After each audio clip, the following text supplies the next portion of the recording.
To live as a Palestinian is to live with this constant set of fears that your life can be taken away at any moment, that you can be thrown in prison at any moment, even for uttering words of support for Palestinians, and that you, in effect, are just living in a place and space where you're not only not free, but targeted. Hello, this is Amira Hassan. And I'm Waleed Shahid. And you're listening to Bloc Party, a show about bringing peace to the Middle East. Let's go. We're solving it all in 1 hour. Coexist.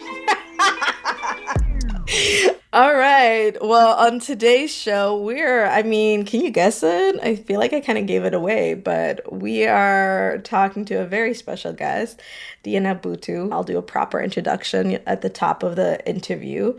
This is just kind of a part one to a two-parter because Alexandra Rojas and I had the chance to go to Palestine and Israel. Wow, breaking news. Breaking news. On the pod. On the second show, you'll get to hear about Alexandra's and our experience. So Rojas and I had the chance to go to Palestine and Israel. Do y'all remember those couple of episodes where Waleed claimed I had abandoned the show? Well, I was in Palestine. Next episode, you'll get to hear about that. So Amira, this is a multi-part, multi-hour episode. How did it end up being like that? It turns out spending a week and a half in an occupied territory and witnessing apartheid with your own eyes, it takes a minute to retell those stories. But it turns out long-winded when I am emotionally distraught. So here we are, making it a two-parter for you guys. But in the first half with Diana, we dive into much more of the factual.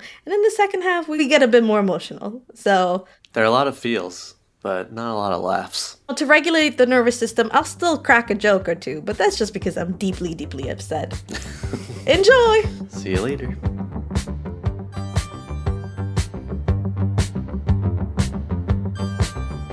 I know I say this all the time, but I think today I always mean it, but today I really, really mean it. I am so incredibly excited to be able to introduce our guest for today, Diana Buttu, who is a former advisor to the negotiating team of the Palestine Liberation Organization, a lawyer specializing in negotiations, international law, and international human rights law.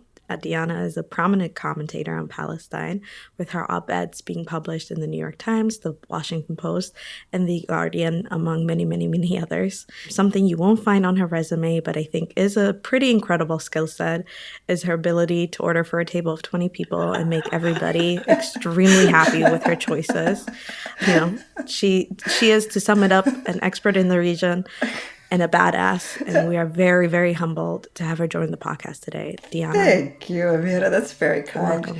Now, do I get to say something about you? Yes. How are you doing? Diana, how are you doing? I'm doing okay. As I was telling you a little bit earlier, it's been heavy. It's been a heavy time. Since the start of the year, we're in this place and space where we're just counting numbers of Palestinians who Israel has directly killed, and then those who've been indirectly killed, and the number of settlement housing units that they've built, and the number of Palestinian homes that they've demolished. And it's just every day we know that tomorrow is going to be worse than today. And since the start of the year, there hasn't been a day where we've been able to take a breath from this onslaught. And the past 24 hours in particular, with Israel killing 20 Palestinians, has been particularly heavy. Been very, very heavy for us all. Yeah. We're definitely going to talk a lot about how we get here and how we get to 20 people just dying in a matter of 24 hours. Alex, how are you doing? I'm doing okay. The bio that you read about Diana just shows how much of a badass she is and is an expert in all different types of law. And so I'm just incredibly grateful to have crossed paths with you, Diana, to bring your expertise to this podcast where I hope all of our listeners get to hear directly from you about what it's like right now living under occupation, and hopefully a little bit more about what we can stand in solidarity to do about it. So I'm motivated to get into it. I never get to do this because I was being interviewed and I never get to turn the tables in a way. I do want to say a few things. First, just incredible depth of appreciation for coming to Palestine for as many days as you were there. It's so easy to just think of Palestine as being a place that's on the other end of the world. It's not in our backyard. It's somewhere else. It's somewhere foreign. The fact that you came and that you spent the time there, but didn't just spend the time there, you wanted to learn, that's not always the case. You wanted to learn, you wanted to absorb, you wanted to take in more. And the two of you showed such compassion and such grace and such kindness that it's something that I will never forget. And to me, the most important thing that came out of that visit is that I get to call the two of you friends. That for me was the number one thing that it's the thing that I'm the happiest about. Yes, I wanted you to see Palestine, and I wanted you to experience what it's like to live as a Palestinian. But as I kept telling you all throughout the trip, for Palestinians, our life is about trying to survive, but it's also about trying to thrive and to live and to love and to experience joy. And it was so wonderful for me that I can walk away and say, I have two new friends. I have two new friends. That means so much to us, Diana. Diana, you can't have me crying at the start of an interview that I'm supposed to conduct. That is unacceptable. I'm gonna compose myself. Okay, so let me just set us up. So the myth of the too complicated subject. The American public for decades has been told that to understand the Palestinian struggle, they would have to first become experts in Middle Eastern policy. And what we hear all the time is this is really complicated stuff, and I really don't know enough of the subject. And we hear this from politicals in our universe and also from regular people. And often these words are uttered in good faith, right? And sometimes they're used as a shield to just not engage in a subject that is seen as a political liability. So we really wanted to talk to you to uncomplicate the Palestinian struggle. I think that there's maybe less complication than most people think there is. So I wanted to start off, what does living under military occupation actually mean? Oh, Amira, where do I begin? So first, people claim that it's complicated because they don't want you to see the reality of it. And there's a lot of myths that the Israelis and Israel's supporters will come and throw your way. One of them is the myth that it's complicated. It's not. There's one people who's denied freedom and another people who are denying the freedoms. People who have houses and deeds and land, and another group that came and colonized and took over the land, kicked people out.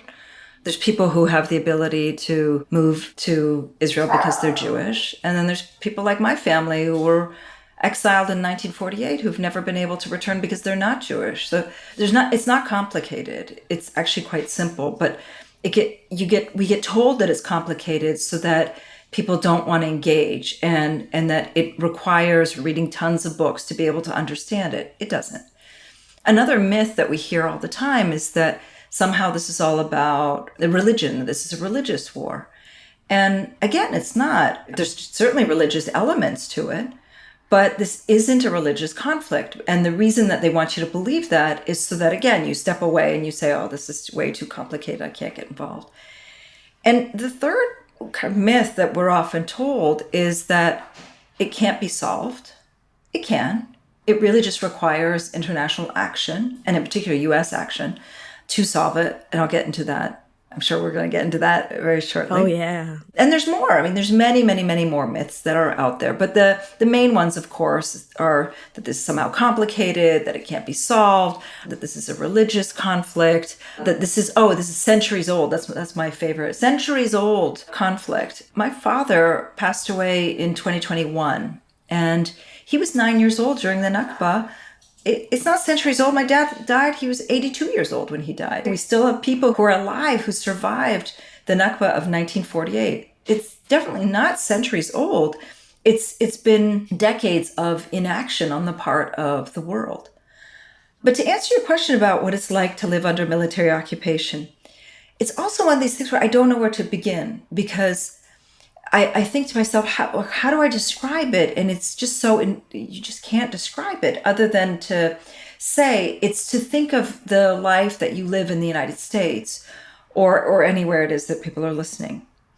And then to imagine that you can't live that life, that somebody is making decisions for you or to prevent you from living that life. So in the case of Palestinians, it means that Palestinians can't live in a way that they want to live. Our kids can't go to schools unless Israel's effectively allowing them. In fact, just this past week, Israel demolished 2 schools. Our kids can't go to university because oftentimes there are checkpoints that are in the way. You can't get to your job because there's checkpoints. You can't express yourself freely because if you do, if you resist, or if you say that you're opposed to the occupation, you can be thrown in prison. There's a whole system that exists inside Israel. It's got a sanitized term of administrative detention. And what that means is that you can be thrown in jail indefinitely, without charge, without trial. And there's currently 1,000 Palestinians living under administrative detention, being held in an Israeli jail. It means that at any moment, as a Palestinian, your life can be taken away and you'll be blamed for it, as was the case with my own friend, journalist Shireen Abu Akleh, who was murdered a year ago. And the immediate reaction on the part of the Israelis was to blame her for her own death, even though we know that a sniper shot her in her head, an Israeli sniper. So to live as a Palestinian is to live with this constant set of fears that your life can be taken away at any moment, that you'll be blamed for your own death, that you can be thrown in prison at any moment, even for uttering words of support for Palestinians, that when you die, your body can be held back by the Israelis, that your home could be taken over by an Israeli settler, that your home can be demolished by an Israeli settler, that schools can be demolished by Israeli soldiers, that your house can be set on fire, and that you, in effect, are just living in a place and space where you're not only not free, but targeted. Yeah, I think one of the things that I really couldn't conceptualize until I was on the ground was the level of fragmentation and separation within the West Bank, and really understanding West Bank and what it means to live in East Jerusalem and all the ways in which that, depending on where you live, that restricts your movement and what quote-unquote papers you hold, right? Could you explain a little more for folks, like what it means, how many different categorizations or citizenships and non-citizenships Palestinians can hold or are categorized under, how that affects their movement? You're actually reminding me, one time I was invited to go speak at a conference, and I had friends who attended this conference held in Europe, and my friends from all around came, and we looked at one another, and we actually took a photo of it. And it was a photo of each one of our passports. And just so that I make it clear for listeners, Palestine is a tiny, tiny, tiny little place in space. I mean, I think they've likened it to Rhode Island. It's really small. And here we were, a group of friends seated around the table, some holding an Israeli passport, some holding a passport from the West Bank, some holding an ID card from the Gaza Strip, some holding an ID card from East Jerusalem, and then people who had foreign passports because they're Palestinians who were raised in the diaspora like me, to others who were coming from the refugee camps of Lebanon, Syria, Jordan. So here we were as a group of friends, and you could just see how, even just with those of us who live in this small space called Palestine, we had 4 different quote-unquote like identity cards. And what are they? There are people who hold Israeli citizenship. They're Palestinians but hold Israeli citizenship. I'm one of them. And what that means is I can't ever go to visit my friends in the Gaza Strip. I'm barred from going. Then my friends who are from the Gaza Strip, they're barred from visiting me in Haifa. They're barred from going to Jerusalem. They're barred from going to the West Bank. The ones who are from the West Bank, they can't go to Jerusalem and they can't go to the Gaza Strip. And then those who are in Jerusalem are barred from going into the Gaza Strip as well. So here in this tiny little place and space, that again is roughly the size of Rhode Island, you have 4 different ID cards. And that means that there are restrictions in terms of where it is that you can move, where it is that you can live, where it is that you can visit. And when you think of your own life, Amira and Alex, your life isn't defined by how much food you ate, for example. This is the way the Israelis often say. They say, oh, but things can get into Gaza, like food can get into Gaza. But your life isn't defined by that. Your life is defined by Do I get to see my family and friends? Do I get to be with my loved ones? And the way in which Palestinian life has been is that we don't get to do that. We don't get to have that luxury of even being able to connect with one another, even within our own country. Leave aside the millions of Palestinians who are either in refugee camps around the Arab Middle East or the millions who are in the diaspora. I mean, we don't get to be a people. We don't get to see one another, to connect, to hug one another, to spend time with one another. And it's all because what Israel tries to do is to try to fragment us. They don't want to see any unity. So they fragment us, they divide us into these categories. And given that they divide us into these categories, you're then shoved into a little space where everything else becomes effectively the other side of the moon. I mean, one of my friends who lives in a refugee camp in the West Bank, this is hard. He one time asked me, what does the Mediterranean Sea look like? He lives in a refugee camp that is 15 kilometers away from the sea. Because I live in Haifa. Haifa's a coastal city. And I can see the sea. And he said to me, what does the sea look like? He then said to me a line that I'll never forget. He said, it's easier for me to get to heaven than it is for me to get to Haifa. And that's what this fragmentation is about. They want to create a system where we're divided and where our dreams become so basic. It's just to have a basic life, to be able to see the sea, to be able to go to Al-Aqsa, to be able to go to any place, Yeah. I mean, I think what really stood out to me, and I'm sure others too, during our trip was the fact that our tour guide, Simone, who lived, I don't need, like less than 10 kilometers, Yeah. right? From where we were to meet us at 9 a.m. He would have to leave his house at 5:30 a.m. because of the checkpoints. Yeah. And the only way that he was able to see the sea was because he has a special permit to be able to even do that. Right. And one time a year, he was telling me that he was able to go with his mom. And I'm reminded by, at the start of our trip, there was like these themes that we talked about: erase, replace. And so, not to completely change the subject, but to talk about that replace element and to bring up settlements. We talked about the fragmentation here. What are settlements, and are these settlements legal, and who are the settlers? Are the settlements legal? Absolutely not. What are they? So Israel uses a variety of tools, and they have this veneer of legality. And I say this because as a lawyer, it's important to debunk this, right? Just because you hear something is legal, that doesn't mean that it's right. And it just means that somebody passed a law making it legal. It doesn't mean that it's right.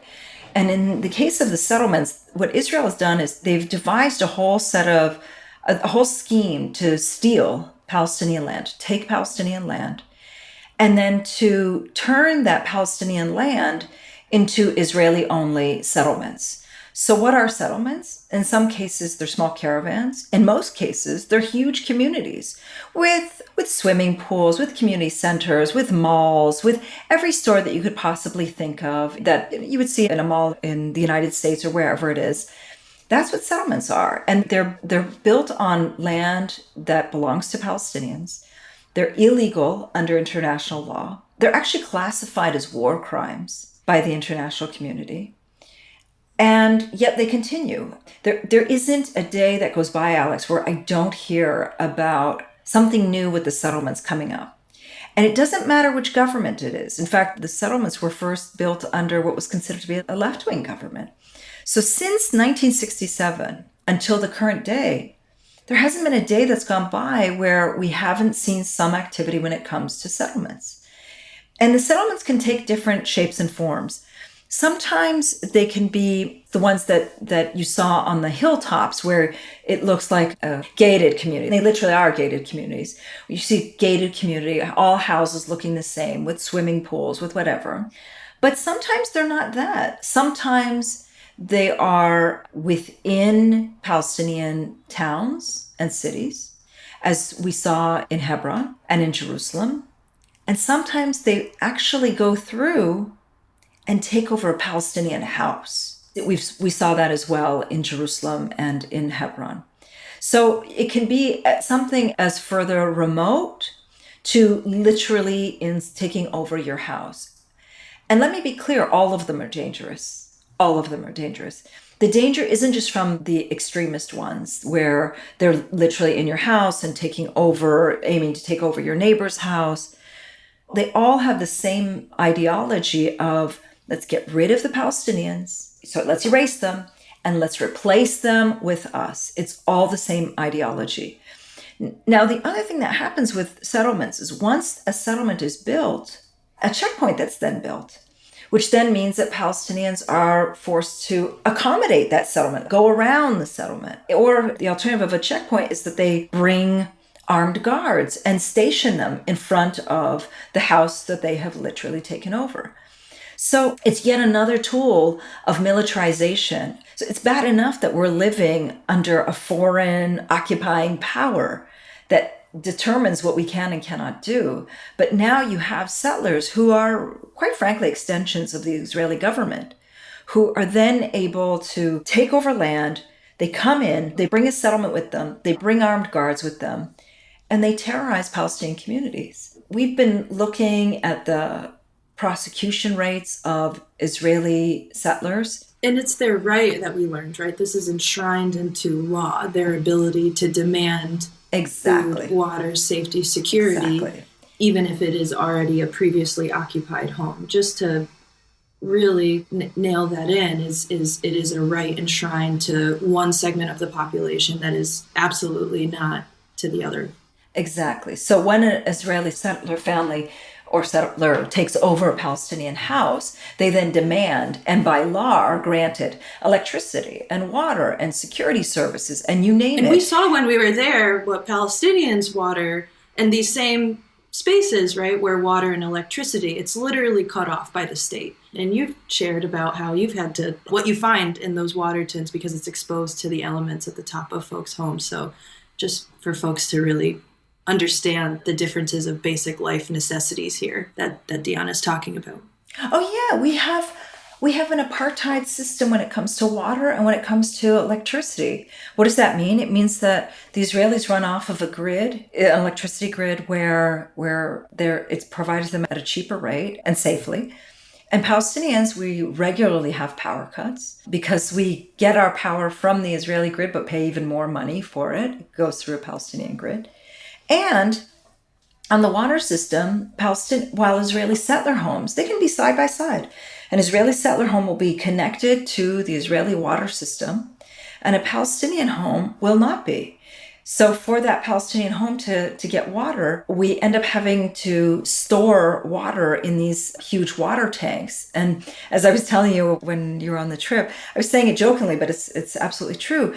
We have to, every few months, to go through the tank, and you'll find all sorts of crazy things in those tanks because they're exposed to the elements. So everything from dead birds to construction equipment, you name it, like everything that flies around will end up in your water tank. And that's the water that we Palestinians are drinking because we're under this separate apartheid system, apartheid regime of water. I think the best way to summarize it is that you have a system in which Israelis have superior rights. And then Palestinians, it's not that they have inferior rights, they're inferior. And because they're viewed as inferior, then it's like anything goes their way, anything. It doesn't matter if they're not on the electricity grid. It doesn't matter if they're not connected to the water system.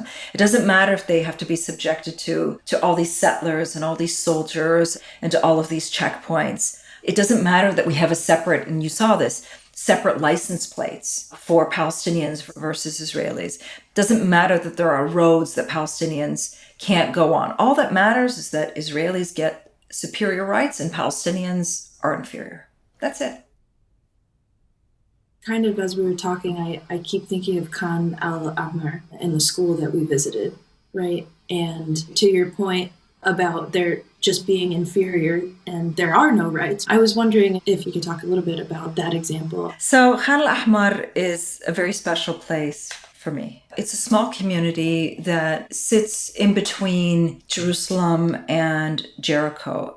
And why is this important that I'm describing this area? Because the current Israeli finance minister, a man named Bezalel Smotrich, he established a nonprofit organization whose aim is to try to get rid of Palestinian communities. He wants to wipe them off the face of the map. And he just came out last week and said that alAhmar needs to go for, as he put it, strategic reasons, because he wants to see an entirely Israeli presence between Jericho, which is the border with Jordan, and Jerusalem. And so what is alAhmar? It's this tiny, tiny, tiny little community.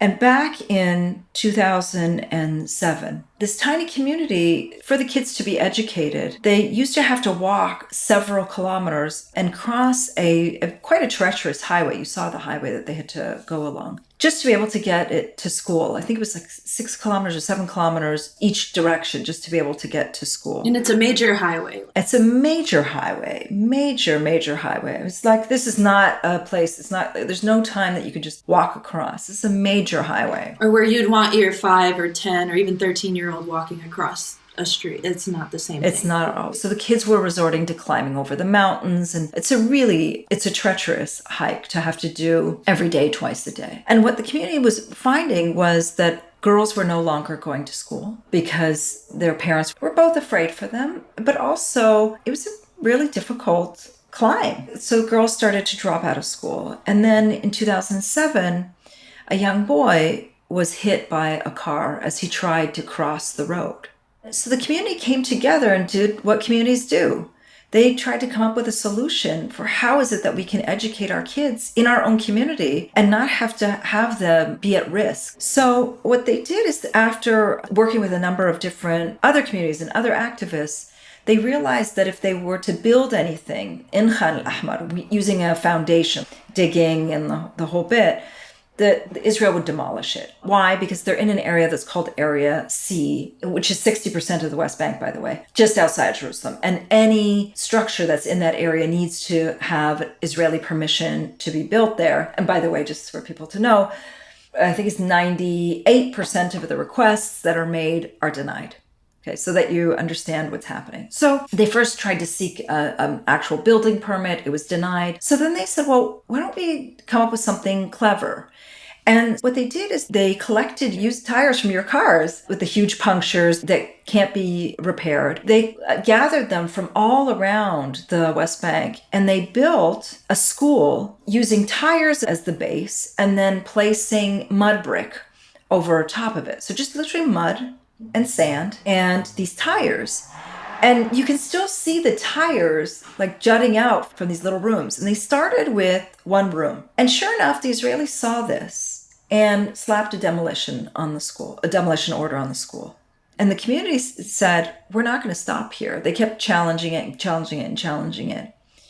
And with each and every year, they added on another room, because what they found was that first, girls were going back to school. And secondly, it wasn't just their community that was now being served, but the surrounding communities, surrounding Bedouin communities, just so that people are aware. These are probably the most marginalized communities in Palestine. They don't have electricity. They don't have running water. Many of them live in these very basic structures, and they're grazing communities. And what they found was that with each passing year, more kids were coming to the school, not just from alAhmar, but from neighboring villages and communities as well. And so each and every year since 2009, they've added on a new classroom, they've expanded. And I think it was last year was the first year that they actually had people graduate from alAhmar school, which is, so heartwarming if you're somebody who sees how it is that they're living. Now, the problem, Alex, is that, yes, so far we've managed to fend off this school from being demolished. And that's through the help of a lot of international outreach. There's been a lot of advocacy surrounding it. There's been members of Congress who have spoken up about the issue. Yes, we've fended it off. We've managed to push back. But I can't help but think about the kids who go to school there every day and know that it's just a question of time before the bulldozers come. And that they live with this in the back of their mind, that it's something that I certainly didn't have to live with growing up. I don't know about either of you, but I didn't ever have to live with the fear. I grew up in Canada, that my school was somehow going to be demolished the next day. It was like the furthest thing. I don't think it even entered. That's right. And when we were visiting, I vividly remember Amira and I going to that first classroom that was built. And when we were children, right, we're drawing with crayons and markers and colored pencils, flowers, and pictures of us playing outside. Well, they're drawing pictures of bulldozers coming to their school and to their neighborhood. They're drawing pictures of their struggle for freedom at 6 years old. And that, again, you could barely see in the distance for, I think, what you had also described, and I know the principal was telling us about how they were an eyesore, that school and that community. And that was really the impact from a settlement that was over 20 miles away, and the proximity to just being able to be seen close to the highway. And you're absolutely right. That is nothing that any American or Canadian or so much of the West would ever experience. And so far, the community, it's standing, but it's not going to be standing forever. Just last week, there was a Supreme Court hearing on the matter. And when the decision came out saying that they can delay demolition, they didn't say to end it. They said, well, we'll just allow you, O state, to delay. This current government went crazy and said, no, it has to be removed. This has to happen. So it's really just a question of time. And that's what, as a Palestinian, you're always just left waiting and waiting and waiting and knowing that the inevitable is going to happen. Like, I know that I'm going to wake up one day at 3:00 in the morning to messages that alAhmar is being destroyed. I know it. I just know it. They know that at any moment, the school is going to be destroyed. The kids know it. You just always live with this hope that somehow it won't be.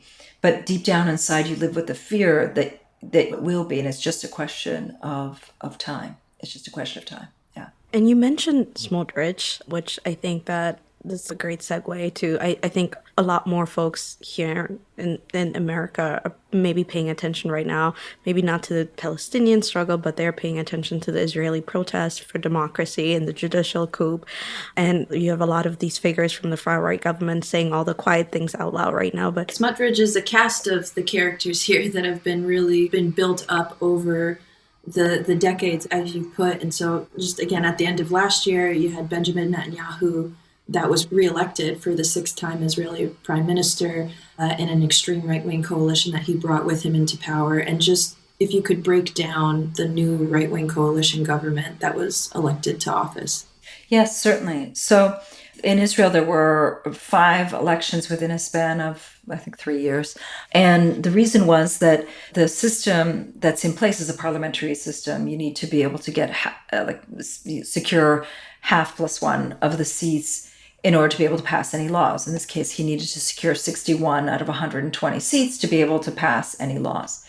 And Netanyahu himself is a man who is facing a lot of criminal charges relating to corruption. I wish it were relating to his war crimes, but it's relating to corruption. And this last election, he certainly got the highest number of seats, but he was well short of getting the 61 that's needed. So he had to enter into a coalition, and the group that he entered into a coalition with is the far right politicians, including 2 parties that had joined together as one and then later split, that are disciples of a man named Rabbi Meir Kahane. Rabbi Meir Kahane was an American rabbi, was, I believe, born in Brooklyn, who openly called for ethnic cleansing of Palestinians. And so these 2 parties that are now backing Netanyahu, they're his disciples. They're people who openly talk about ethnic cleansing. One of them, a man named Itamar Ben-Gvir, his campaign slogan was, "We need to show them who is the master of the house." Now, when you have a master, I mean, my logic dictates, if you have a master, then you certainly have a servant, right? Like, it doesn't work any other way. And his whole point was that he wanted to show us Palestinians that they're the masters of the house, and we are, of course, the inferior servants. He's a man who, throughout his election, was toting a gun, would make the most racist statements, and who, at one point, for a Jewish holiday of Purim, dressed up as a man named Baruch Goldstein, who was, again, another Brooklyn doctor who'd massacred 29 Palestinians in the Ibrahimi Mosque in Hebron. And when asked, why did you dress up as Baruch Goldstein, Itamar Ben-Gvir, who's now the Minister of Public Security in the Netanyahu government, said, because he is my hero. So that's one character. The other, and actually the much more dangerous one, is Smotrich. Smotrich is also, like Itamar Ben-Gvir, an Israeli settler, ideological Israeli settler, who has come forward and said things like, the reason that Palestinians are still around is because we didn't finish off the job in 1948, meaning that they didn't ethnically cleanse all Palestinians. He's said to Palestinians in the Knesset that they're only here for now, and it's just a matter of time before we're forced out. And he's a man who, before becoming a politician, was somebody who set up this nonprofit organization whose sole focus is to target Palestinian communities for removal and to target Palestinian homes for destruction. These are the figures that we're talking about now. These are people who are ideologically supportive of ethnic cleansing and who are doing everything in their power to put into effect those rules. One last thing about Itamar Ben-Gvir. He just called for, and he actually passed, rules relaxing laws for gun carrying. Now, when you were here, I'm sure you saw how many people, they're carrying weapons all the time in a restaurant, on the public transportation. I mean, everywhere you go, you see these weapons all the time, all the time, all the time. And he's now called for the relaxation of gun laws. And he said that the reason is that he wants to make it so that if any Israeli has any sense of fear, that they can employ the argument of self-defense. And we've heard this before, right? We've seen this in the United States. And that's exactly what he is now doing. And just this past weekend, a young Palestinian man got into a very minor fender bender with an Israeli. The Israeli pulled him from his car, threw him to the ground. And as the Palestinian man fled to try to get back into his car for safety, the Israeli man pulled out his weapon across 2 lanes of traffic and shot him in the head 3 times, killing him. So this is this government. This is a government that is determined to see more settlements go up. They're determined to see more Palestinian houses come down. And they're determined to see more Palestinians get killed and are doing everything that they can, whether it's they believe in the fast ethnic cleansing or slow ethnic cleansing. For them, it doesn't matter. It's a question of just getting rid of as many Palestinians as possible. Yeah. Yeah. And I mean, one thing about Smotrich that I found fascinating is that he's a proud homophobe. And he has this quote where he says, I may be a far-right person, a homophobe, a racist, fascist, but my word is my bond. You know, other quotes where he's like, well, people don't care that I'm a homophobe as long as I basically am getting rid of these Palestinians. Exactly. Yeah. Fascist homophobe. That was his exact fascist quote. Homophobe, yeah. I'm a fascist homophobe, yeah. So Benjamin Netanyahu's plans to overhaul the High Court has led to international coverage and outrage. And by the way, Smotrich and Ben-Gvir both hold pretty high positions. Smotrich is the finance director, and Ben-Gvir is the Minister of National Security and has an expanded role. So these are folks that are not... They're overseeing the security and the budget of the country. Very significant. Pretty significant people. The far-right and fascist ministers in the Israeli government see the court as working against the country's interests and sometimes standing in the way of Israelis taking and annexing more Palestinian land. Is that the role that the High Court has actually played? Are there these protectors of Palestinian rights and land? Far from it. As somebody who's worked within the system, I don't even know where to begin, just in terms of how bad it is. We were just talking about alAhmar. This is a Supreme Court that has approved the destruction of alAhmar. This is a Supreme Court that they approved a year ago the wiping off the map of several Palestinian communities in the Hebron area, well over 1,000 people who live in that area, to make way for Israeli settlements. This is a Supreme Court that has approved laws that effectively allow Israelis to discriminate against Palestinians who hold Israeli citizenship. Like, it's a crazy law. Get this. I can go and try to buy a house in an Israeli neighborhood, and if the neighbors don't like me, if they don't think I'm suitable enough, now we've heard this before, right? Mm-hmm. They don't think I'm suitable, then they can stop the sale, my ability to purchase or even live in that area. We saw this in the 50s in the United States, and yet here we have this much lauded Israeli Supreme Court that says that's okay, that's legit, that's cool.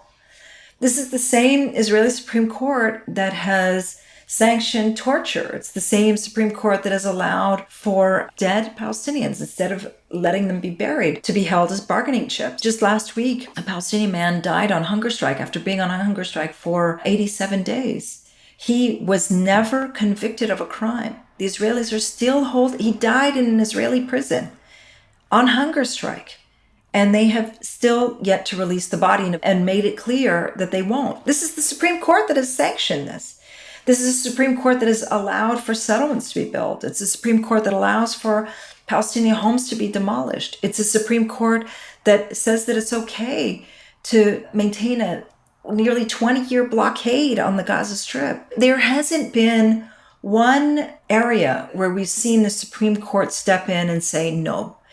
All that it's done is it's served as a veneer for the Israeli state action. That's all it's done. It gives this veneer of legality. And as I mentioned at the beginning, just because something's legal, that doesn't mean that it's right. It just means that they've passed a law to make it quote unquote legal, but it doesn't mean that it's lawful. It doesn't mean that it's right.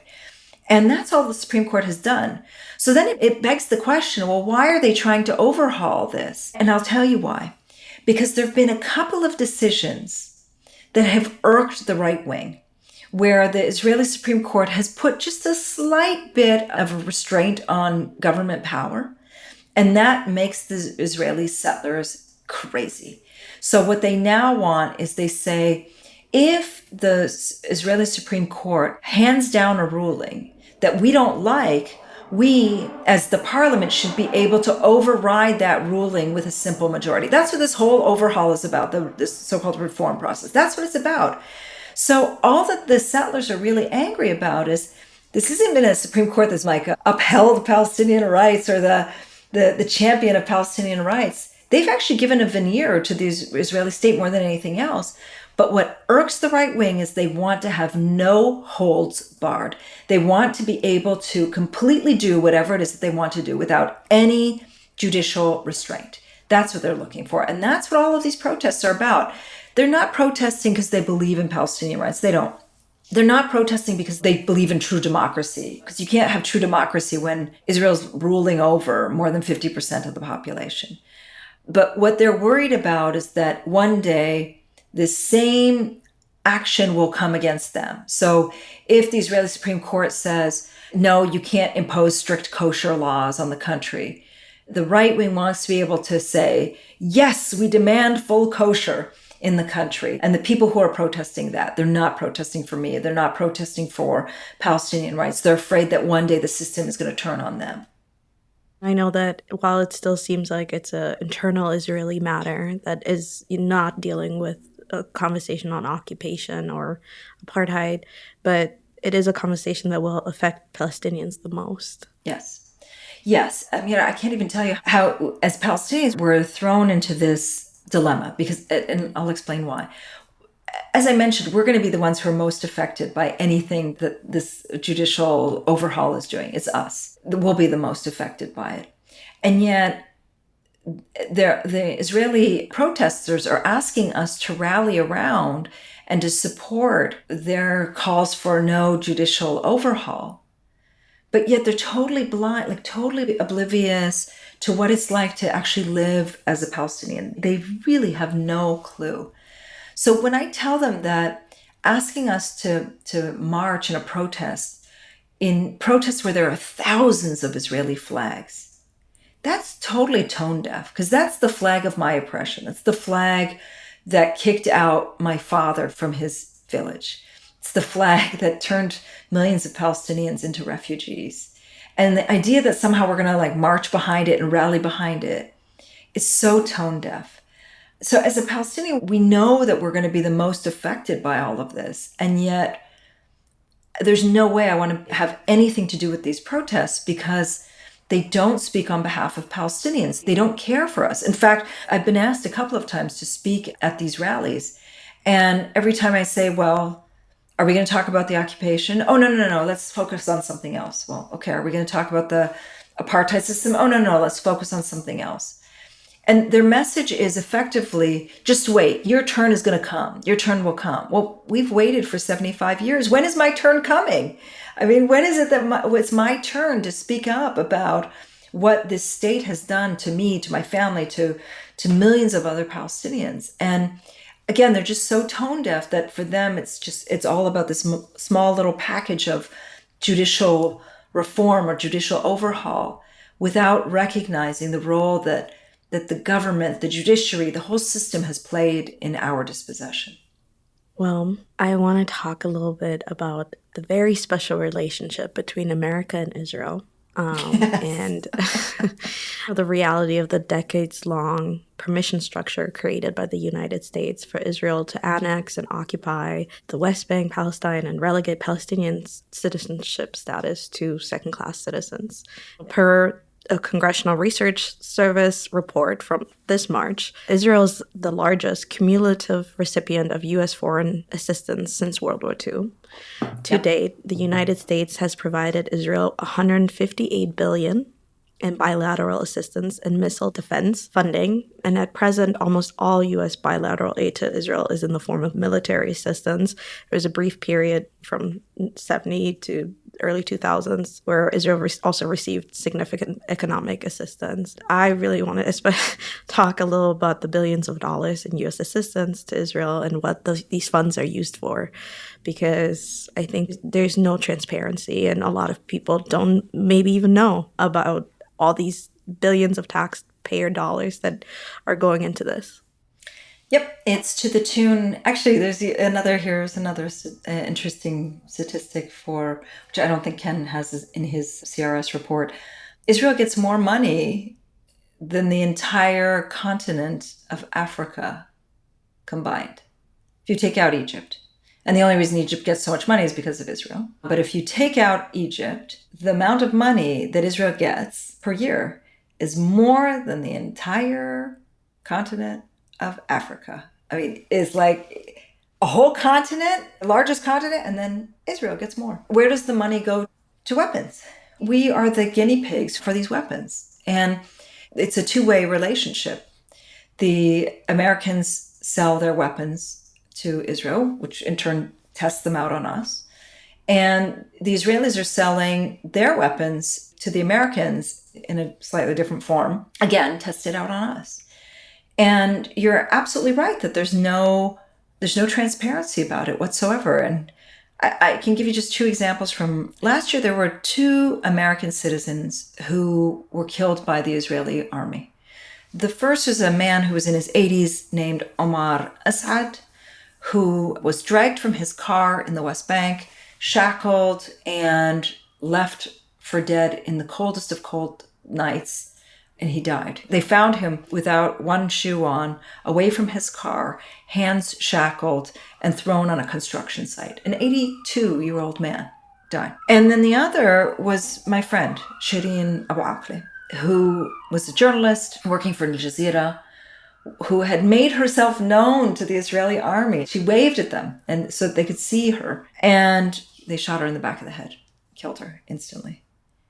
And in both of these situations, the normal way is that there should be an investigation, that they should know whether this is U.S. weaponry that is being used to kill these individuals. U.S. weaponry is not allowed to be used in these types of situations for violate human rights.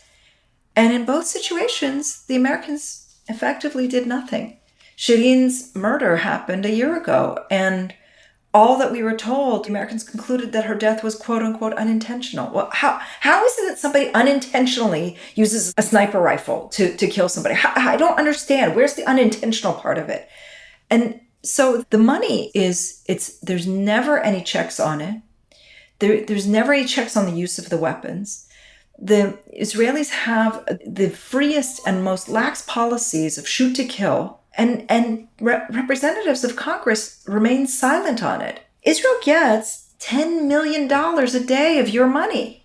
10 million. 10 million. I'm pretty sure that you could be doing a ton of things with $10 million a day in the U.S. Healthcare, number one. Building some schools, number two. Making sure that university education is free. Canceling student debt. And there's a ton of things that you can do with $10 million a day. And yet it comes to this place to be used as weapons on us. They're guinea pigs, which then Israel then goes around and sells to other countries around the world. That's the system. I know, Amira, you mentioned that Israel is the largest cumulative recipient of U.S. foreign assistance. And Diana, you just mentioned that that amounts to basically $10 million a day in taxpayer money. That's why this is a topic and why it matters so much in terms of the United States. But beyond the active financial aid, I wanted to ask Diana, because we heard this a lot when we were there, how our policy as the United States, as the see something, say nothing, affect the military occupation, the continued settlement expansions, and how much, separate from the finances, our role impacts that and why our role is outsized and what to do about it. It's one thing to be a payer, but it's another thing to be an enabler, and that's what the U.S. is doing. So it's not just I'm not naive enough to believe that somehow there aren't weapons deals around the world. I'm old enough. I'm not naive any longer to believe that there are weapons deals around the world. I get it. I hate it, but I understand that it exists. But in Israel's case, these aren't just weapons deals. The U.S. gives Israel diplomatic support. And in not just diplomatic support, they punish anybody who tries to challenge Israel as well. So it's the whole spectrum. It's that Israel gets the money, and then Israel can do no wrong whenever the Israelis build a new settlement or demolish a Palestinian home or assassinate Palestinians or bomb a building, just as they did a couple of days ago in Gaza. The United States stands mealy-mouthed, doesn't know how to respond, and in their lack of response is actually enabling Israel even further. And then it doesn't stop there. If there's any attempt to try to hold Israel to account, the U.S. then steps in and blocks it or punishes us. So there are a couple of examples where we've tried to use the UN Security Council to condemn Israel, and the United States has used its veto to protect Israel. In fact, here's another stat.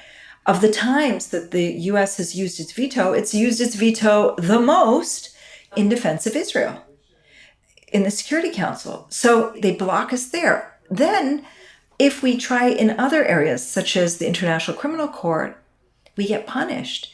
The U.S. has already said that if action proceeds in different international forums, they will punish us. They will either punish us through not giving funds to the Palestinian Authority, or they will punish us through other means. They sometimes try to punish the prosecutors. So it's all three levels. It's turning a blind eye. It's giving Israel money.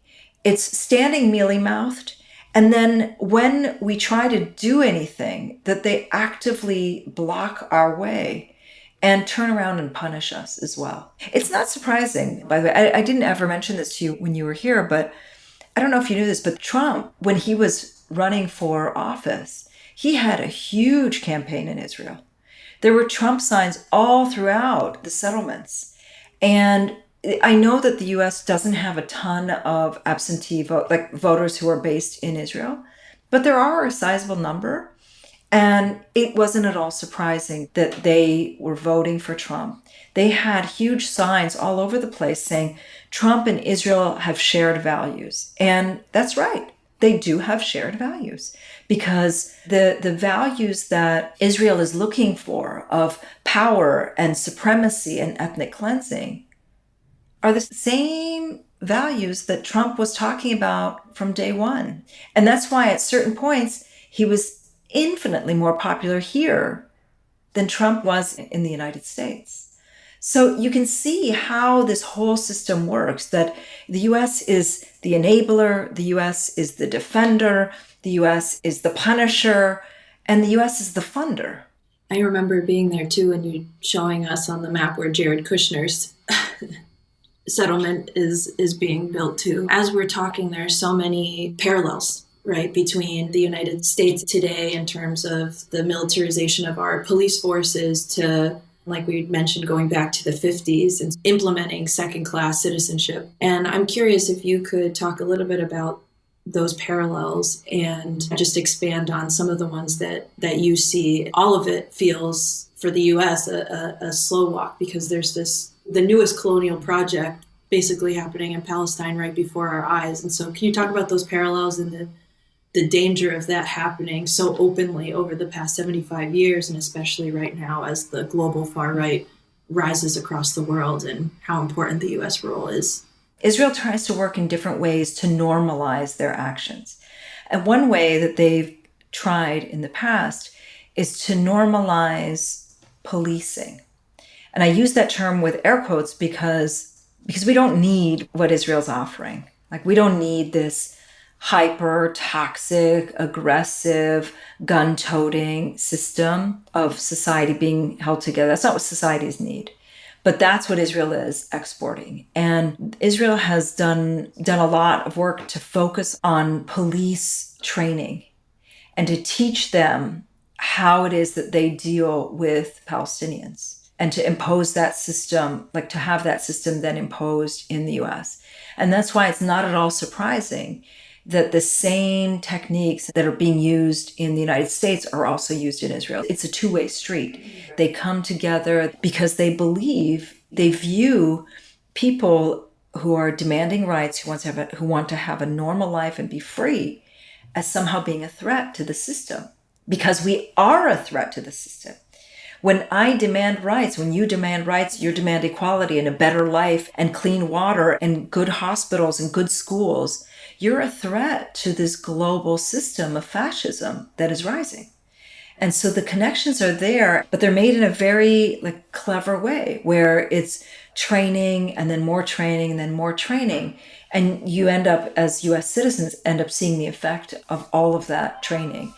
So the connections are really deep. It also goes beyond that. Like the pro-Israel lobby doesn't just stop at promoting Israel. They continue on to promote the ideal of Israel. And that means this ability to have systems of supremacy, whether that supremacy is in relation to the environment, whether it's in relation to guns and gun weaponry, whether it's in relation to land. And so it's not at all surprising that we see these connections that are made between the pro-Israel lobby, their efforts to block boycotts, for example, and the connections that they're making with other organizations in the United States to also block boycotts. So everything from working with the NRA to make sure that there are no boycotts of weapons, or with these groups that are in favor of fracking to make sure there's no boycotts of those organizations. It's not at all surprising because for them, this isn't just about promoting Israel, but it's about promoting a system and a viewpoint of supremacy in which there are people who are deserving and then people who aren't deserving. And the aren't deserving are the rest of us. It's all the rest of us. And so those connections are really deep. Those connections are really, really deep. These fascist groups look at Israel as being bold and strong and untouchable. And they model themselves off of that. So for them, in the way that they operate, and that's why what was so fascinating about the people who supported Trump, these were people who were rabid anti-Semites. And so much so that even in their, I don't remember, I think what was the name of the big rally? You will not replace us, Jews will not replace. I mean, that's outright total anti-Semitic crazy stuff, right? And yet it's the people who are these rabid anti-Semites, because they're right-wing, that are also looking to Israel as a model because they like the boldness and the unapologetic, effectively fascist way that Israel's behaving. And so they model themselves off of that. It's not like they're, I want to be clear, this isn't the Israelis that are doing it. It's actually the other way around. That these are organizations that are looking to Israel as the model because they've been able to get away with it, because they've been able to do whatever it is that they want to do. And so the Israelis use that and they say, well, all right, given that they like us, Let's strengthen these connections. The biggest thing I walked away from was just this, oh, this is the dream. This is the fever dream. This is the dream of having somebody like Kyle Rittenhouse be able to just murder somebody, like get away with it, but without even the trial, right? Have these like self-defense murders happening. You could be like, I was scared, but not even be charged with anything. This is the dream to get to someplace where Israel is, right? For people to be able to say, I have these superior rights and you don't, and there are no consequences to any actions, to hurting, stealing, murdering other people because they are nothing. I definitely walked away being like, oh, this is the like cowboy fever dream of my gun is my law. There are no laws above me. I am supreme. It's the logical outcome of having a system in which nobody's held to account. And this is where we have headed now. It's the logical outcome of all of these decades of impunity. For our audience, where should they be focusing their time and attention? And also folks that are organizers that are not as attuned or in deep. That's part of why we went, because it's another thing to be on the ground and kind of see it. I think a lot of times it can feel overwhelming to feel what we can do. What can be done, you know better than I do, really. And I say this because I'm not immersed in what's happening in the United States, in the halls of Congress. That said, I do believe that there has to be some system of accountability. And without it, we're going to see exactly as we're seeing now, but on steroids. It's going to get even worse. And I can tell you just within this year alone that what we're living now is the logical outcome of 75 years of complete impunity. So when it gets to the point where a Palestinian can die going on a hunger strike and his body is never returned to the family, or a Palestinian kid, their house can be bombed and the headline reads, Israel attacks militants, or that a school can be destroyed as it was destroyed last week, a school in the Bethlehem area, Israel destroyed, or that houses can be destroyed, or that settlers can take over land, or that settlers can light entire communities on fire. This is all the result of decades of impunity, and it's that impunity that has to be addressed, in my opinion. How? I think there's a lot of things that we can do when it comes to the money that goes to Israel. But this isn't just a question of money. It's all of the diplomatic support that Israel is receiving and the congressional support that it's receiving. And as I mentioned earlier, the punishments that are meted out to everybody else. That's the place where I think that change can happen. The specifics of it, of course, I leave to you because you're the one who is doing this work on a daily basis. You're the ones, it's not me. But when I look at it from afar, and I look at what U.S. policy is, and I watch the briefings, the press briefings by the State Department, these word salads that are created, these mealy-mouthed statements, I can't help but think that there has to be a better way, and that just giving Israel the green light, carte blanche, whatever it is, it just is not healthy, not only for Palestinians, but for the globe. What is it? What message is that sending to countries around the world when they're told you can do whatever you want and get away with it? So, I leave that to you, but I do believe that there has to be some form of accountability, and we just haven't seen any of it. We haven't seen any of it. The last thing that I want to especially talk about is just the level of resiliency from the plants to the people and the food and the joy and the same. Oh yeah, on Palestinian resistance. I'm going to call it resistance because that's what it is. It is resistance. And by resistance, there's different forms of resistance, but I want to talk about the resistance that is the steadfastness of not only staying alive, but of looking for joy. And you saw some of it. There's ecological resistance, right? Like Israel not only demolished hundreds of Palestinian villages, but in their place, built these really ugly, actually, forests with European trees that don't belong in the region. And what's interesting is that beneath those trees, you see Palestinian foliage coming up. It's like the earth has a story and it's telling us this story. It's telling us its history.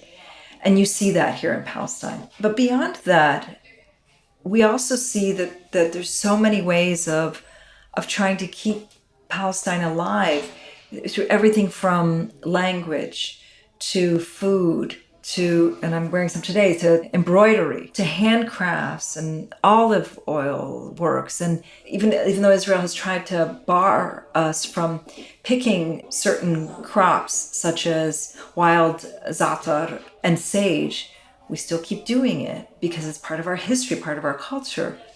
And then, of course, there's the resistance that is joy. When Israel imposes occupation, it's an attempt, it's to try to control your life, and they try to control your mourning, the way that you grieve, they try to control your death. I mean, every aspect is control.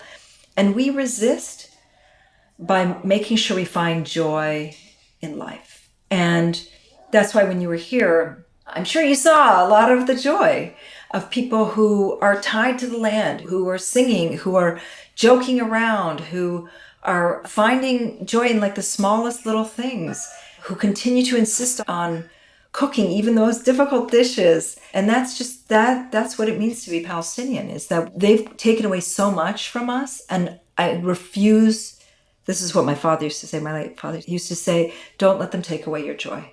Don't let them take away your joy. Thank you so much to Diana Buttu. And if you want to hear more about on-the-ground realities and stories, you can actually hear a lot more from her on the podcast, This is Palestine.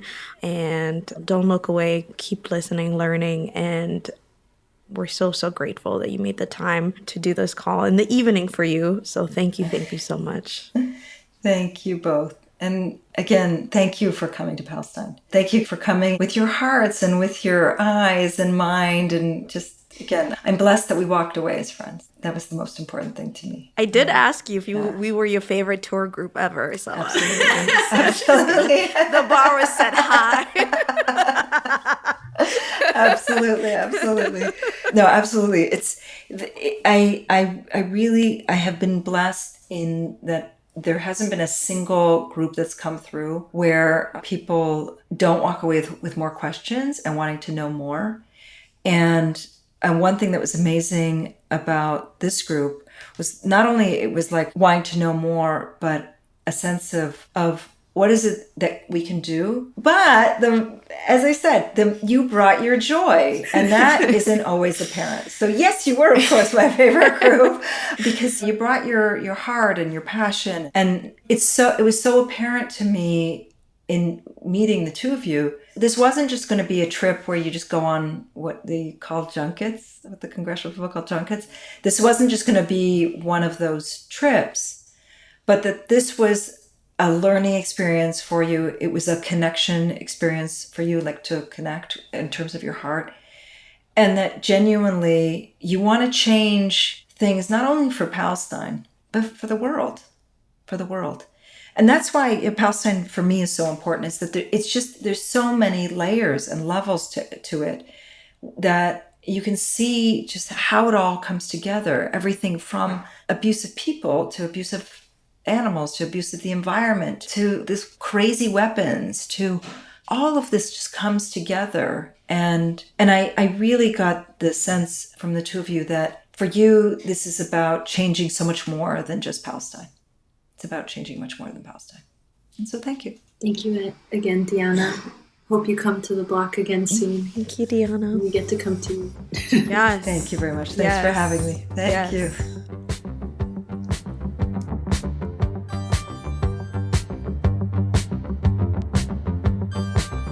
So Amira, it's been like what, 2 months since you've been back? Yeah. How long? Wow. It's been 2 months. How was it for you revisiting this whole journey you were on with Diana? It feels incredibly fresh. So I'm actually very shocked that it's been 2 months because I think I'm still processing it. While we were there, it was right at the precipice of a lot of other things happening. We were there the week leading up to Ramadan. And there was already a lot of things that had previously happened in February. And so we were there in this like very tense, but not fully boiling over moment. And then the moment we got back, there's been a cascade of terrible things that have happened. So even though the trip itself was 2 months ago, I feel like I've been just so much deeper in the subject matter, and I have gotten a much better understanding of the political characters that I used to definitely spend a lot less time thinking about. Smotrich and Ben Gvir and all of these people who I think I just like never spend too much time thinking about, because we've always think about Israel-Palestine, American politics, and then Israel-Palestine. How does it affect the politics here? Not about what the politics there are actually doing to the people there. And this trip really allowed me to like reframe my thinking on it. Honestly, I think that in talking to Diana, I hadn't had a chance to speak to her since I gotten back. So in general, every time anybody has asked, like, how was the trip? How was it? I'm like, okay, let me tell you about the occupation. And I think you were really good, honestly, not in your, not in a toxic positivity way, but you were like, what were some things that like brought you joy? And I think having had this chance to talk to Diana throughout the entire time, we're talking about incredibly heavy stuff, but the thread of bringing joy in life. And at the end of the day, this is about life and living and fighting to recapture all parts of humanity. I think now that I've been a little further away, I think it's easier and easier for me to also tell all of the funny stories and the joyful stories and all the incredible connections we made. And I think having had the chance to talk to Diana brought a lot of that back up to the surface much more prominently even. So that part was, I think, really special. And I'm so grateful to have had that chance. It makes sense why you would come back to your job and your role as an American and just be angry and upset and kind of brush the other emotions that were also there. Yeah, you didn't warn me. Do you guys know that Walid has gone to Palestine and Israel, and he's never he didn't give me the download. He didn't sit me down and was like, okay, Amira, I keep the tradition alive of Amira learning things about me only in the podcast. No. I knew you've been, but I'm saying you didn't give me the download. Actually, matter of fact, I got beef with you. I just realized that. Well, I think there's probably still more that I haven't said. But... Part 2 of the saga. Part 3. Yeah. We're going to get in there. There's a lot more to talk about, and I am sorry for the lack of pop culture references today. I will try to gather myself for part 2. Anyways, special thank you to Diana Buttu, who took the time to speak with us. And another extremely special thank you to IMEU, the Institute for Middle Eastern Understanding, who took us on this trip. And we're so incredibly grateful for all the other folks who were on this trip with us. All right, that's the show. Our mix engineer is Rocky Rousseau. Our producers on this episode were Sophie Kapp, Emma Dessau. Special thanks to IMEU, the Institute of Middle East Understanding. See you on the block.